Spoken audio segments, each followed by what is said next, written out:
ఇలాంటి సమయాలలో చంద్రబాబు నాయుడు చేస్తూ ఉన్నది ఏమిటి అని అంటే ప్రతిదీ డైవర్షన్ పాలిటిక్స్.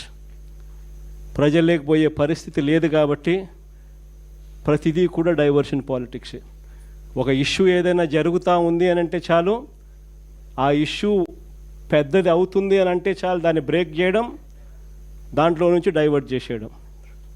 ఆ టాపిక్ డైవర్ట్ చేసే విషయాలలో గుళ్ళు కనిపిస్తాయి, గోపురాలు కనిపిస్తాయి, ఇంకా రకరకాల ఆరోపణలు కనిపిస్తాయి, రకరకాల మనుషుల మీద బురద జల్లే కార్యక్రమాలు కనిపిస్తాయి. ఇవన్నీ కూడా కనిపిస్తూ ఉన్నాయి. నేను మీ అందరితో కూడా ఒకటే చెప్తా ఉన్నా, చంద్రబాబు నాయుడు అనే వ్యక్తి ప్రజల్లోకి పోయే పరిస్థితి లేదు. సజావుగా ఎలక్షన్ జరుపుకునే పరిస్థితి అంతకన్నా లేదు. సజావుగా ఎలక్షన్ జరిగితే చంద్రబాబు నాయుడుకు డిపాజిట్లు రావన్న సంగతి చంద్రబాబుకు తెలుసు. కాబట్టే ఈ పెద్ద మనిషి ఎన్నికలు సజావుగా జరిగించే కార్యక్రమం చెయ్యడు. కాబట్టి మీరంతా ఇంకా ఎక్కువ సన్నద్ధం కావాలి. కాబట్టి మీరంతా ఇంకా ఎక్కువ గట్టిగా నిలబడాల్సిన పరిస్థితి వస్తుంది. 14 సంవత్సరాలు అయింది మన పార్టీ పెట్టి. ఈ 14 ఏళ్ల కాలంలో పార్టీ ఇంత బలంగా ఉండడానికి కారణం ఎవరు అని అంటే వైఎస్ఆర్సిపి ఫ్యామిలీ. ప్రతి కార్యకర్త నిజంగా భుజాన వేసుకున్నాడు కాబట్టే, ప్రతి గ్రామంలోనూ ఉన్న ప్రతి కార్యకర్త భుజాన వేసుకున్నాడు కాబట్టే పార్టీ ఇంత బలంగా ఉంది. మొన్న జరిగిన ఎన్నికల్లో కూడా ఒక్క వైఎస్ఆర్సిపి ఒక్కటే ఒకవైపు, మిగిలిన అన్ని పార్టీలు ఒకవైపు, అందరూ ఒకవైపు, మనం ఒక్కళ్ళం ఒకవైపు. అయినా 40% ఓట్ షేర్తో గట్టిగా నిలబడ్డాం. నేను ఒకటే చెప్తా ఉన్నా, ఈ స్థాయిలో మనం నిలబడగలిగాము అని అంటే దానికి కారణం కార్యకర్తలు. నేను ఈ గ్రామంలో వైఎస్ఆర్సిపి కార్యకర్తను, ఈ గ్రామంలో నేను మహిళా అధ్యక్షురాలను, ఈ గ్రామంలో నేను రైతు అధ్యక్షుణ్ణి, ఈ గ్రామంలో నేను యువత అధ్యక్షుణ్ణి, ఈ గ్రామంలో నేను సోషల్ మీడియా అధ్యక్షుణ్ణి, ఈ గ్రామంలో నేను బీసీ అధ్యక్షుణ్ణి, ఈ గ్రామంలో నేను ఎస్సీ అధ్యక్షుణ్ణి అని అనుబంధ విభాగాలు గ్రామ స్థాయిలోకి వెళ్ళి అక్కడ మన పార్టీని ఓన్ చేసుకొని భుజస్కంధాల మీద వేసుకొని వాళ్ళ తర్వాత వాళ్ళ కమిటీలు వాళ్ళు వేసుకుంటే, ఆ తర్వాత చంద్రబాబు నాయుడు కాదు కదా వాళ్ళ నాయన తలుచుకున్నా కూడా వైఎస్ఆర్సిపి గోటికి కూడా పనికి రాకుండా పోతారు. అది మీరు రికగ్నిషన్ ఇవ్వాలా. మీరు ఇవ్వాల్సిన రికగ్నిషన్ అది. చాలా సులభమైన పని. ఇప్పటికే పార్టీని చూస్తే, ఇప్పటికే పార్టీ ఆర్గనైజ్డ్గా ఉన్న తీరును చూస్తే, ఆర్గనైజేషన్ స్ట్రక్చర్ చూస్తే, ఇప్పటికే ఒక వ్యవస్థ ఈ 16 నెలల నుంచి ఆల్రెడీ డెవలప్ చేసినాం.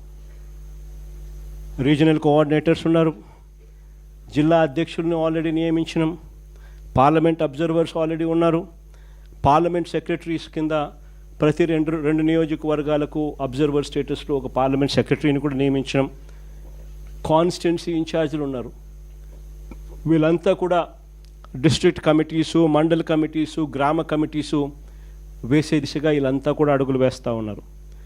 వీరితో పాటు మోస్ట్ ఇంపార్టెంట్ ఏమిటో తెలుసా? అనుబంధ విభాగాలు. అనుబంధ విభాగాలు అన్నది ది మోస్ట్ ఇంపార్టెంట్ థింగ్. ఇది మనకు తెలియని ఓనర్షిప్ ఇస్తుంది.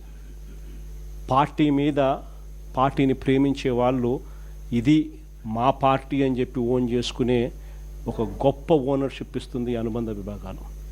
ఈ అనుబంధ విభాగాలను డిస్ట్రిక్ట్ లెవెల్ నుంచి డిస్ట్రిక్ట్ అధ్యక్షుడు, డిస్ట్రిక్ట్ కమిటీసు, వీళ్ళను నుంచి కిందికి next level constituency level. Constituency లెవెల్లో కమిటీస్ వేయాల్సిన పనుల, కాన్స్టిట్యున్సీస్లో అనుబంధ విభాగాలకు సంబంధించిన అధ్యక్షులను వేస్తే చాలు.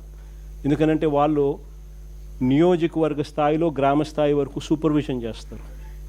దాని తర్వాత మండల స్థాయిలో, మండల్ లెవెల్లో అధ్యక్షులు, అనుబంధ విభాగాల అధ్యక్షులు, వారికి సంబంధించిన కమిటీసు, ఇవి జరుగుతూ ఉండగా గ్రామంలో, గ్రామానికి సంబంధించిన విలేజ్ కమిటీసు, ఈ విలేజ్ కమిటీస్తో పాటు ఆ గ్రామంలో ఈ 7 అనుబంధ విభాగాలు రావాలి. ఈ అనుబంధ విభాగాలకు సంబంధించిన 7 మంది సభ్యులు కూడా ఎక్స్ అఫిషియో సభ్యుల కింద గ్రామ కమిటీకి అనుసంధానం అవుతారు. ఆ తర్వాత ఈ అనుబంధ విభాగాల అధ్యక్షులు గ్రామ స్థాయిలో వాళ్ళ కమిటీలు వేసుకుంటారు.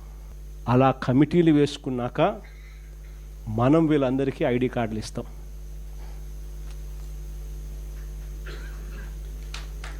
ఈ ఐడి కార్డులు ఇచ్చే కార్యక్రమం సంక్రాంతికి ఇవ్వాలని తాపత్రయం. ఎప్పుడైతే నేను చెప్తా ఉన్నాను, ఎప్పుడైతే ఈ ఐడి కార్డు వాళ్ళ మెడలో ఉంటుందో, వాళ్ళ జోబీలోకి వస్తుందో ఈ కార్డు, దాని అర్థం వాళ్ళ డేటా నా దగ్గర ఉన్నట్టు. వాళ్ళను సాక్షాత్తు వైఎస్ఆర్సీపీ అధ్యక్షుడు గుర్తిస్తూ ఉన్నట్టు, రికగ్నైజ్ చేస్తూ ఉన్నట్టు, వాళ్ళ డేటా మన దగ్గర ఉన్నట్టు.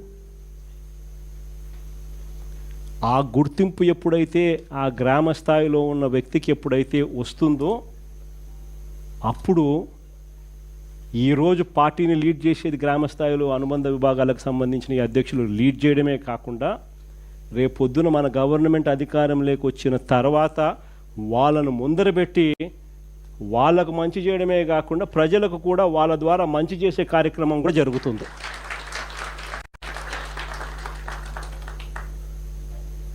ఇది చెయ్యి చాచిన కార్యక్రమం. ఆర్గనైజేషనల్ పరంగా మనం 100% ఈ దిశగా అడుగులు వేసి 100% దీన్ని గ్రాస్ రూట్ మీదకి తీసుకొని రాగలిగితే ఎందుకు జరగదో చూస్తాం. చివరిగా ఇంకా ఒక లాస్ట్ ప్రోగ్రాం ఒకటి లాంచ్ చేస్తున్నాం. ఈ ప్రోగ్రాం ఏంటంటే,